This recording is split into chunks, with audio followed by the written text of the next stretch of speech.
campaign, he said people should not trust him. People should not vote for him, right? Yeah. Then he came out to say, vote for him. Trust him. Could be under duress, but why you? No, how can Atiku put? But it could be probably emotional duress. Okay. Who's to say the opposition didn't put Obasanjo under duress the first time to write that book? But it was his book.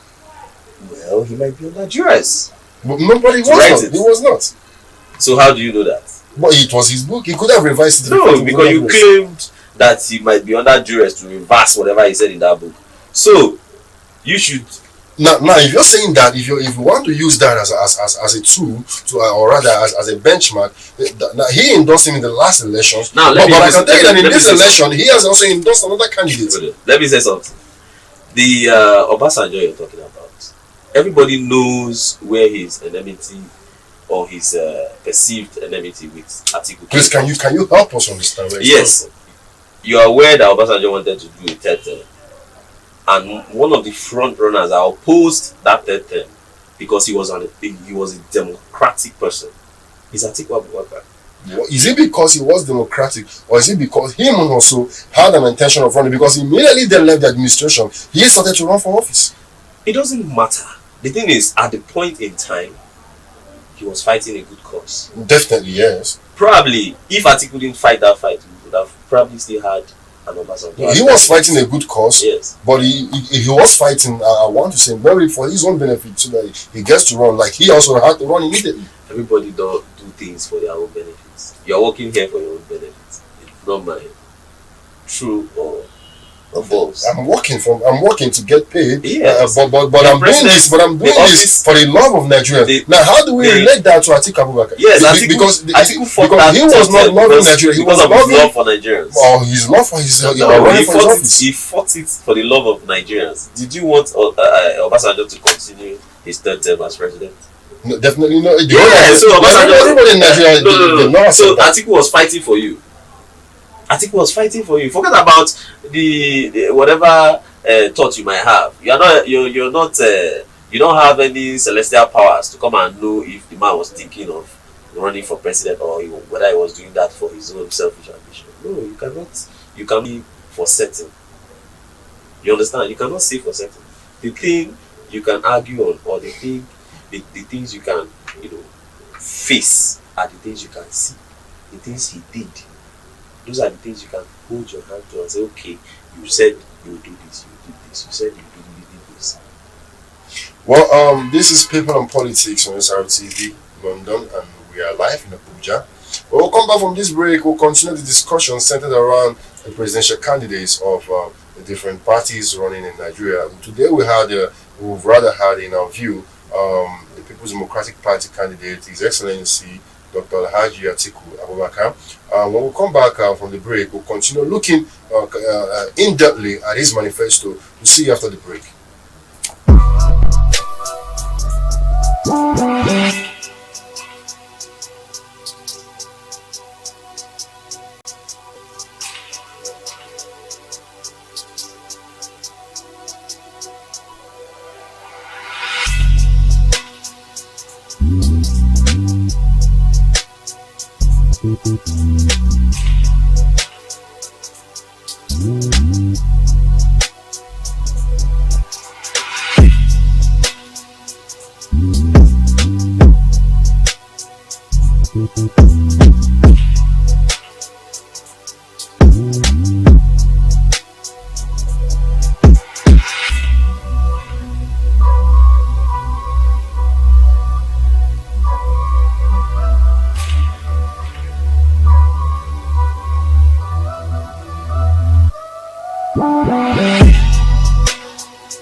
And my name is Kenneth. Like we've been having this discussion with a foremost young and vibrant person from the People's Democratic Party.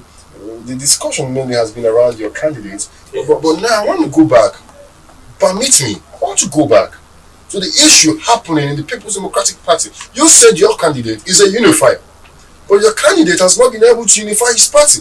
I know we've been able to brush this a little, but there can be no success in the election if we cannot talk about the party, because it's the party, the structure of the party that will win this election. Now your candidate has had a running field for reasons best known to him. And His Excellency Nyesom Wike, Ezebomo Nyesom Wike anyway. Now the field has centered around the chairmanship of Dr. Ayocha Ayu, and for reasons also best known to your candidate, he has not been able to come out to put out a statement either in support of Ayu being the chairman or against Ayu being the chairman, and that, like I said, has been the problem or challenge of most Nigerians, of him not being able to take a side in some decisions, just standing to watch. But that we are from there. But what I'm saying is, can the People's Democratic Party win this election with the fire burning in their house? Well, you said before, like I said before, people like Wiki and the other governors are his journeymen. They are not fighting a good fight. But they say they are fighting a fight of conscience.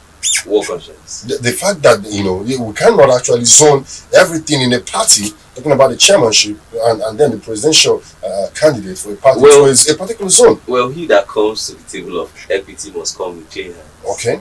If you go to Rivers State today, the last 3 governors that have emerged in Rivers State are all from the Ikwere region. Are the Ikweres the only ethnic group in the state? But the one running now is not from Ikwere. It's not from Ikwere. But now they're saying the candidate of the PDP, Atiku Abubakar, should step down because the chairman of the party is from the north. Now, the chairman of the party in Rivers State and the candidates of the party in that state, they're from the same region. Why are they not asking the party chairman to step down? Now, the Wicked has been singing equity, justice, and fairness. Didn't he see that the Ikweres have produced Amici and the other governors from Ikwere region before he came out to run? Didn't he know that the South had produced Goodluck Ebele Jonathan as president in the South? Okay. So why didn't he give his backing to someone like Umahi, who was in the party at the time, or Peter Obi, who was aspiring under the PDP?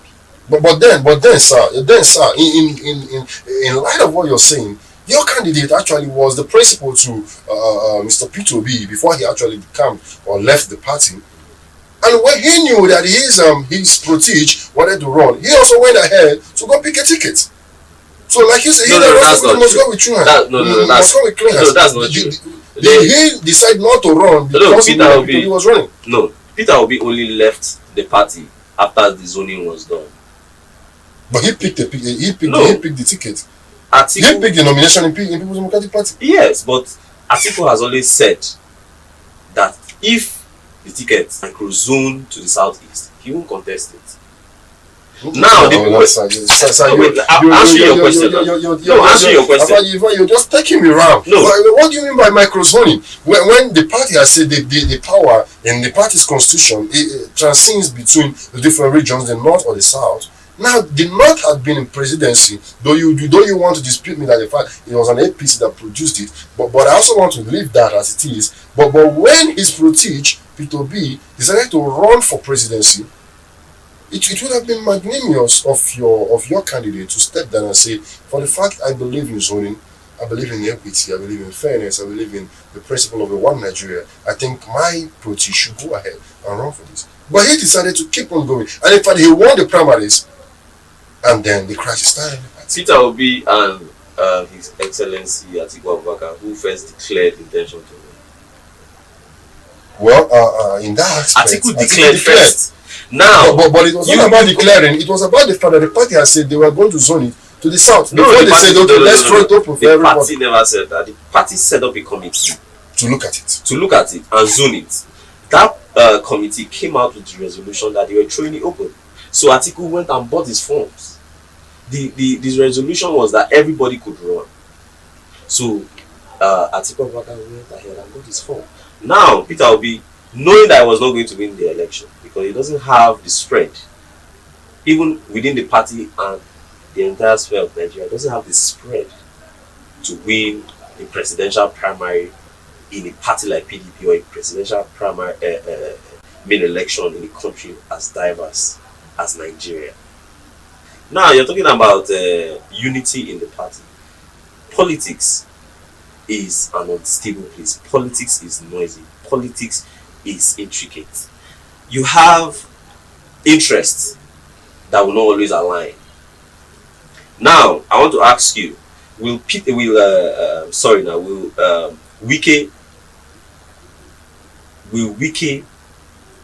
say the party has been unfair to him? This is a party that made him local government chairman, a party that made him chief of staff, a party that made him governor, a party that made him minister. Now, if Wike was picked as VP to Atiku as he wanted, would he still be calling for the resignation of Dr. Iyorchia? But, sir, I'm not cutting you off, sir.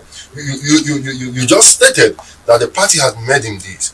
The party has made him this, which is on record that the People's Democratic Party has been very fair to him in terms of winning offices. This is the first time he's losing election and he's throwing tantrums. But sir, if I'm also to say, your candidate lost an election in PDP and left the People's Democratic Party and moved to another Congress. But it's better for him to leave the party horribly. But this is the bedrock of being how will I say, a faithful partisman. Yes, Wike has been consistent in the People's Democratic Party, but your candidate, sir, has never been so consistent in the People's Democratic Party. If he had left the People's Democratic Party and supported another candidate who is the president of Nigeria as it is now, and he just came back to the People's Democratic Party, but when he left, sir, people like Nyesom Wike were there, and therefore for the party, tooth and nail, they kept the party together. Even when you look at the structure of the party was going to be split and destroyed, he was among those that said they were going to keep the party together. But now your candidate is back again to the party, and all kudos to him for winning his election. Like I said, free and fair. No one will say that Atiku, bullied them or he made them to lose. He won free and fair. But what I'm saying is he calls himself a unifier of the country. Charity, they say, begins at home. It is expected that he should at least start by unifying the party for any way he will do it, whatever way he is going to do it, whatever way he wants to do it. But as a father, he is expected to gather his house together and say, okay, look at this now. Elections are over. You are not appeased. You are not appeased. How do we appease it? Now the other party has been able to say, if we can get a national chairman, we will come down. Is that too much to ask? For those who have been in the party, who has labored for the party, mind you, Wike had no other ticket for any other election, but he's still in the party, which means he has a loyalty to People's Democratic Party as it is. Why is it that Alhaji Atiku Abubakar has not been able to mend the broken bridges in People's Democratic Party? Atiku Abubakar has already said, when he went to Oyo State, the governor of Oyo said that the chairman needed to go. And Atiku told them that there are processes to removing an elected chairman. Dr. Ayu is not an appointed official. He's an elected party chairman that was elected for a 4-year term. That could still go to say, after his 4-year term, he could still say, I want to run for another 4 years. You think he's right? Yes. So now, His Excellency Atiku Abubakar, he doesn't have any right. Now, forcing the chairman to resign is even a red flag, because this is a test for Atiku. Because when you remove a democratically elected chairman of your party, what's to say when you get to the presidency you won't throw the constitution in the dustbin? Because the constitution of the PDP spells it out how you can remove a chairman. You have to go through NEC. The NEC has to convene and say, okay, they are passing a vote of no confidence, and this NEC met and passed a vote of confidence on this chairman. When the chairman has existing charges of fraud. No, there are no charges. Proved. No, there are no charges. But there were refunds. There were refunds of 50 million naira coming from about 3 state party chairmen. Who said that the money was given to them to go and pay for houses by the chairman. Does this not connect to being said that these are fraud, that the fraud allegations being leveled against him by the other side, being the Wike camp? Does this not prove it to be true? Who gives a 50 million naira allocation to executives to go and pay for houses in a party? It happens. Even in the APC, it happens. Those money went through the appropriate channels. But the owners of this money returned it. If it was justified, they would not have returned it. People that received that money, not that particular sum. People received different sum. people that received money were over 200, and a fraction of maybe less than 5 people received Probably money. the ones with good conscience. No, those were the people that are loyal to Wike, the ones talking. But they are still members of the People's party. Democratic Party. They are members, but even in church, you have people who try to spoil things. So a political party is not different. To the extent of returning 50 million naira Yes. and over. Yes, because listen, politics, like I always say, is noisy. Who's to say Wikedi approached them to give them 100 million to return 50? No, well, that is an unverified claim. No, I'm not. Allegedly. No, that's why I say who's to say. That's why I said who's to say. I'm not saying it for a fact. I'm just telling you how politics works. You understand? People like Wike, if you go to Benue State, for instance, primaries were held. People lost. The sitting governor is thief. The candidate is thief. The current acting party chairman is thief. Did any of those people that lost senatorial elections, governorship elections, House of Rep elections, is anyone calling for the resignation of the party chairman because he's thief? Is anyone saying that, oh, the governorship candidate is thief, so for that reason you should step down for an Idoma or an Igede man? Nobody is saying that. And these are the same people that will go and meet Wike and be talking about justice, equity, and fairness. You've not started practicing it in your state. In your state, you are bastardizing the process. But when you come to the national level and meet people who are bigger than you, you start crying foul. I don't understand where these people are coming from. If you want justice, equity, and fairness, go and start practicing it from the grassroots. The chairmanship positions, they should be given fair. They should be given, everybody should be given a fair chance. But there are no crises in the People's Democratic Party in River State. For the past 8 years, Wike has been there. There has been no single crisis. Yes, no. You can't say no. That's not true. But it's on record. No, it's not on record. I'll give you one example. Okay, give me one. Now, a governorship candidate in River State, Farah Dagogo, is a current House of Rep member, was picked up and locked up by Wike. Well, on security concerns. Which security on concerns? Security concerns. That was running for governorship, and Wike asked him to step down. He said, "No, you have to give me my own fair chance to try." But he made some comments that he was going to destabilize the state, and that was a fair ground for Nyesom to order for his arrest. Those claims are unverified. But he went to court.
Well, you're back. It's been a heated conversation, and PDP. You're very vibrant, and I want to ask you again.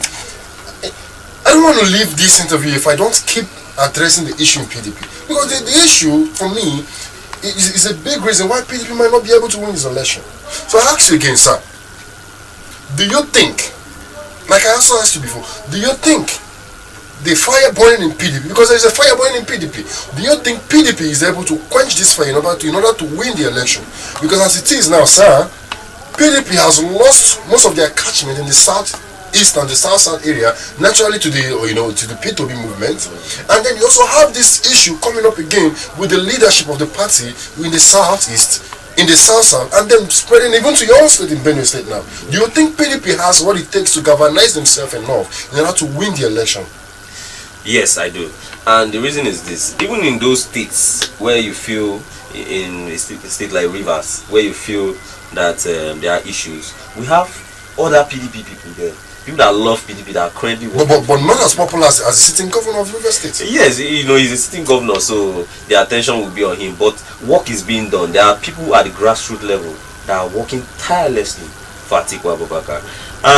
Wike will come around, and even if he doesn't come around, a tree doesn't make a forest. But this in fact, if I want to say now, this was the mindset of the People's Democratic Party as at when they lost the last election, because they said even those that left, they don't matter, we're going to win, and at the end of the day, we didn't have a third first. We didn't have a Peter Obi. Most of these people that are with Wike now, the governor of Abia, let me not say the governor of Abia State, Enugu State, those states, can you tell me sincerely that those people will deliver or they will control any votes? But the PDP is in power in those states. They're in power, but I'm telling you that the dynamics of this election will be different. You talk of dynamics. What do you mean in this word dynamics? Because you look at it now, Abia State is a PDP state. In fact, if we look at the voting pattern of Abia State for the past, let me say, 8 years consecutively, if not 16 years, Abia State has delivered consistently for the People's Democratic Party. Well, if you look at Enugu State, for the past 16 years, PDP has been in power there. If you look at again Benue State, for the past 8 years plus now, PDP has been doing very well in every election, taking every seat of power. Not in 8 years.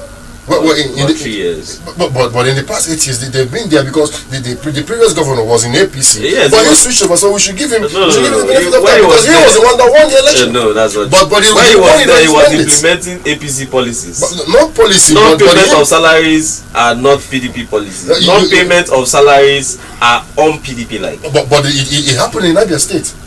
Well, is Abia State no longer in PDP for the fact that the governor was owing salaries? No, Abia State is in PDP. It's a given. Some states might have issues. It might not even be down to the governor. Just like Benue had issues then. Yes, they had issues. But if the governor then was following the PDP trends, we wouldn't have had those non-payment of salaries. Do you mean there is another avenue for PDP to generate money for their governors to be able to pay salaries? No. There are states that are peculiar to certain things. PDP at that particular time, if at that time that Otom was in APC, if he was in PDP, he would have been able to pay salaries. How will he do that? Is there a magic wand that PDP gives to the governors to perform and then pay the salaries? Well, when he was saying that the reason for not paying salaries is because of the poor internally generated revenue and then the poor allocation from the federal government. Well, when he was campaigning to be governor, he didn't tell us that there were too many problems for him to solve. He told us that there were problems and he was coming to solve them, right? Yeah. So you cannot now turn and be telling us of low IGR. Your job is to create revenue as a governor. Your job is not to sit down and collect salaries and allocate to the different ministries. You are supposed to come up with economic policies that will bring about the increase in IGR. So you complaining that the IGR is low is an indictment on yourself. Well, let's move away from that now. We're looking at the presidential elections. Yes. And I'm still asking you because I know why I keep buttressing this fact. Because this has been the pattern of PDP losing elections in the previous times. No, PDP doesn't have a pattern of losing elections. PDP lost elections once. No, and that was in 2015. Since the return of democracy. But that was the second time. No, the one that we lost the second time, it's debatable. Well, in fact, in the beginning of the show, you said this, and I still remind you, the PDP lost the election in a free and fair contest. They lost it, having these issues within themselves. If we have to tell ourselves the truth, the first time the PDP lost the elections, like you said, after being in power for 8 solid years, was firstly at the 2015 general elections, right? Yes. And this was because some people in the PDP there, I'm talking about the governor of River State as it is. So you understand that history plays a very big role in what happens in the PDP. The governor of River State then, Rotimi Chibikamechi, he left the PDP alongside the governor of Akwa Ibom State, and then some other states that they decided that the PDP was no longer conducive for them, and they left. And as at that time, the candidate of the People's Democratic Party, if I'm not mistaken, was Atiku Abubakar. right? And they said these No. people. Good luck, Jonathan. No, sorry, now good luck, Jonathan. Please forgive me. That was good luck, Jonathan. And at that moment, they said it does not matter. These people, they don't count. No, we we didn't. will win the election. I'm coming, sir, and they let them go because they felt they had the structure to win the states. Why those states did not matter for them to have lost the election, we cannot say the reason why Dr. Goodluck Jonathan lost the election was because of River State. But at the end of the day, the damages, the psychological damages, the philosophical damages that this pass on to Nigerians to say, if these people are fighting within themselves, how can we be sure that even when they form government, they will not fight? They lost the election. That is aside. The next election, 2019, right? That was a rerun for the present administration. The same thing, a scenario like that played again. The People's Democratic Party had a divided house. And they said, it does not matter, we will win. What happened again? They lost. And I think that was your candidate on the ballot then. They lost. And now we're having a repetition of the same thing. And they're still saying the same word again. No. It does not matter. But at the end of the day, I don't know if it's going to matter again. I am anti-partisan in this. I have no party in this. No. I'm just dealing with the facts. Now what I'm saying is, are you sure that this same thing you're saying now, that it does not matter, this is not the reason why the People's Democratic Party will have a poor house in the presidential election coming up? Well, let me correct you. The 2019 election, we didn't have governors that left. But there was some internal crisis in PDP. There are always internal crisis in political parties. But the APC has none right now. Who told you? But he's on record. No, they have theirs. But the thing about the PDP is we don't muzzle people. They are the crisis brewing in the APC right now. If it blows up, people will be so shocked. No, but it has not. It has not, because in that party, people are being muzzled not to speak. But here, in this party, you're the one saying had that it been blown up. No, Nigerians are not that fast to anything. Had it been these governors that are following Wiki, had it been they were in the APC, they would have been suspended by now. But in the PDP, we always dialogue. We look for ways to settle issues amicably. But I think the PDP has not done anything to settle this issue. No, because this issue has been running for months. No, the PDP has done a lot. But when people, because it's not coming from a place of a just cause. Because this person is saying they are looking for equity, fairness, and justice. This person was aware that the South produced government in his region. They produced president, sorry. The South, his region, had produced Jonathan. Of course. The Southwest had produced Obasanjo. Of course. So this person that's always singing justice, equity, and fairness, what stopped him from supporting someone from the region that had not produced the president? But what I'm asking, it was his principle that was also the first to pick a ticket. No, we are speaking to the issues now. Okay. We are speaking to because if someone says something, you have to interrogate them on what they said. Okay. Now, this man has raised an issue of justice, equity, and fairness in his state. The last 3 governors are from a particular region. Why? Are they the only ethnic group in that state? No. In his state, the current candidate of the party and the current party chairman are from the same region. Why is no one calling for the resignation of that chairman? But that was the choice of the people. There are no internal crises in your state. No, wait. The people are not revolting against that. No, because the Muslim people, the aspirant Farad Agogo was locked up for 4 months. Like I told you before, for security concerns. No, no matter the security concerns, when someone has been granted bail, you release them. He was granted bail and he was not released. It's there, you can go and check. Now, in the PDP, we don't muzzle people. Have you arrested anybody? Have we muzzled anybody? You could say the governors have immunity. Have we, any of their persons, have we muzzled them? Have we arrested them? Dan Obi, that follows Wiki from Edo State, does he have immunity? He doesn't have immunity. Has he been arrested? Has he been harassed? He's living fine with Obaseki. You cannot say the same for Rivers, because anyone that opposes the emperor there, you believe he's an emperor? Because yes. I believe he's a democratically elected and he's just doing what these people want to do. Well, he's not ruling like a democratically elected person. So someone that will tell you that don't put the billboard of the presidential candidates, don't put the billboard of carrying the party chairman. Maybe there are some party control that he possesses over the state structure, and he's exactly. He's not the only PDP. We have PDP governors in Akwa Ibom. We have a PDP governor in Akwa Ibom. We have a PDP governor in Bayelsa.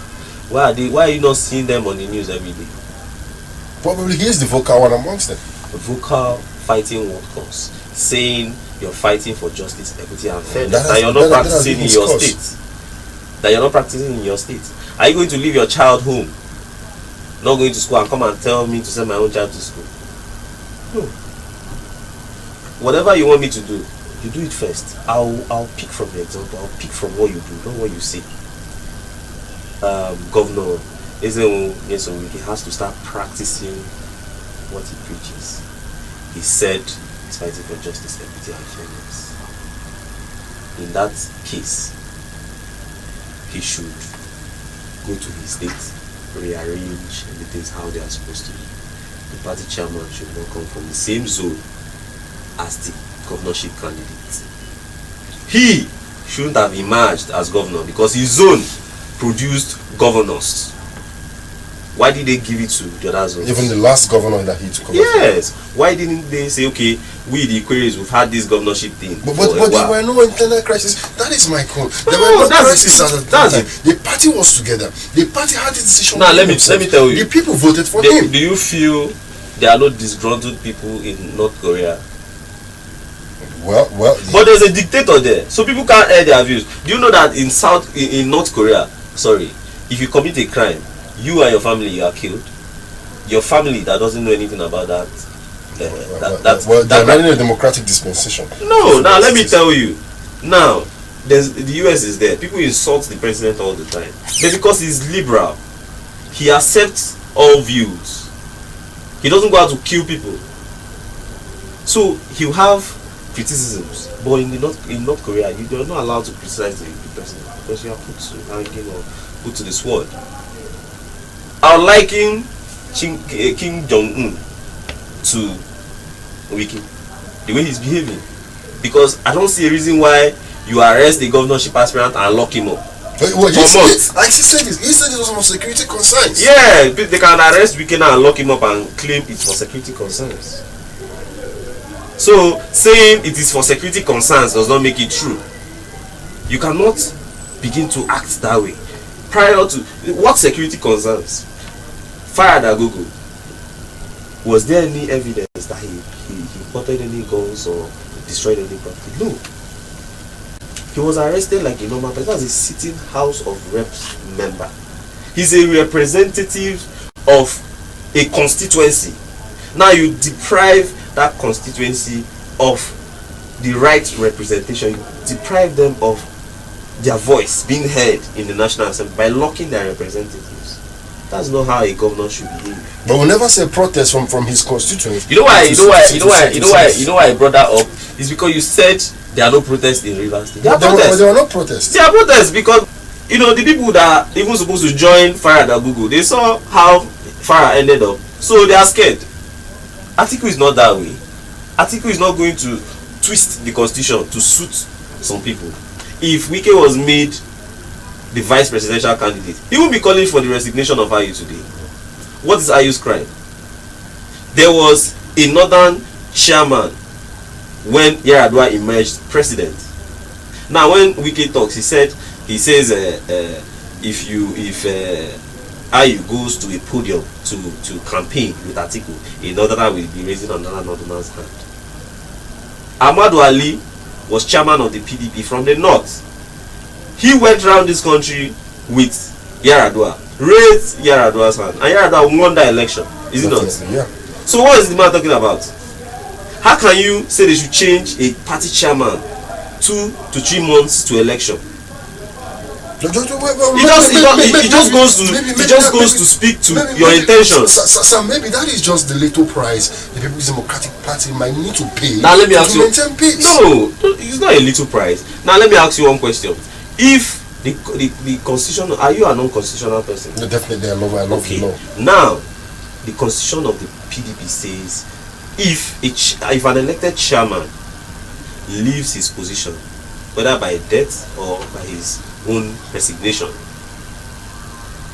a deputy chairman from his zone replaces him. So even if Ayo leaves today by the PDP constitution, another now will replace him. So what are they fighting for? Do you want us to do a mini convention just 2 months to the election and remove other democratically elected officials, members of the NWC? Those members might go to court. Any of those National Working Committee members might go to court because you held a convention, elected me into a position, barely 1 year, you are removing me. It's unconstitutional. It goes against the tenets of the PDP constitution. So those people might go to court and even cause us to have more problems than we already have. So what's stopping people like Governor Wike and his journeymen from laying low until after the elections? What's in the chairmanship? What's so important there that they cannot just wait for a few months? But he says it's for the interest of his region to be sure that when the candidate should be successful in the polls and emerge as the president, when their interests could be protected. When the interest of their people. When Ahmadu Ali was there, was the interest of the South not protected? Why didn't they protest at the time that Ahmadu Ali was from the north and Yar'Adua was from the north? Or is it because he lost a fair primaries? He was beaten, outsmarted, and now he's not crying wolf. No. You don't do that. You don't do that. You lost an election fair and square. Now you are coming to shout. You said he lost the election, went into hiding. They asked him to come out for the vice presidential position. He agreed. When I say they asked him, I mean his people, the governors that are following him now. He came out, he vied for it, and they picked a better person. And now he wants to destabilize the party and spoil everything. This is the first time he's losing the election and no sportsmanship from his behavior. So if someone like Governor Nyesom Wike was the president, when PDP lost the election in 2015, if he was sitting in as president instead of Jonathan, would he have agreed that Buhari won the election? Do you know the bloodshed that would have followed afterwards? So that's the person that was vying for president. So you begin to look at the character of these people. You are singing justice, and when people interview them, I wonder if they are scared to ask those questions. You are singing justice, equity, and fairness. How far in your state are you practicing it? It's not to share money to people and think, oh, you come and buy people off. No. Are you practicing what you are preaching? So he's saying now that the PDP candidate is bad. He's saying that the PDP is this one, the PDP is that one. So now if they remove the chairman, the PDP will become saints again. That's to tell you that he's fighting for his interest. So if they remove chairman now, everything will be all well and good. But if the chairman remains, it is Fulanization. It is Islamic agenda. It is whatever and whatever. So that you should know, it should be clear to you that these people, whatever tone they are singing about justice, equity, and fairness, is not right. They are not saying it from their mind, and there's no party that has given so much the South like the PDP. No party. You can go and check from SGF to Senate President to whatever. You can see the positions that the PDP has given the South. His Excellency Atiku Abubakar has always picked an Igbo man as VP anytime he's running for president, and he has always said that it is his dream that whenever he leaves, he will always support that Igbo man to be the first Igbo man to be president, and that was his reason for picking Peter Obi the last time. He had the intention to support him for president, and he has always had that close relationship with the Igbos. He picked Ben Obi before Peter Obi. He has always gone to the Igbos because he knows how much they've been marginalized, and he has said it countless times that it is through him that an Igbo presidency will be built. So you could see the sincerity. He's not want to pick Igbo today because he favors the current mode of the nation, or pick Yoruba tomorrow, or pick South president because he fits into the current narrative that's playing. If he was that kind of person, he would have easily picked Wiki. But he went for character. He went for somebody he felt will complement him. He would have easily said, okay, this guy ran primaries with me and came second. That means he's popular. Let me pick him so that I'll get vote. No, he's not thinking in that direction. He's thinking of the growth of the country. That's why he went and picked Anukoa, who has been doing amazing things in Delta State. So I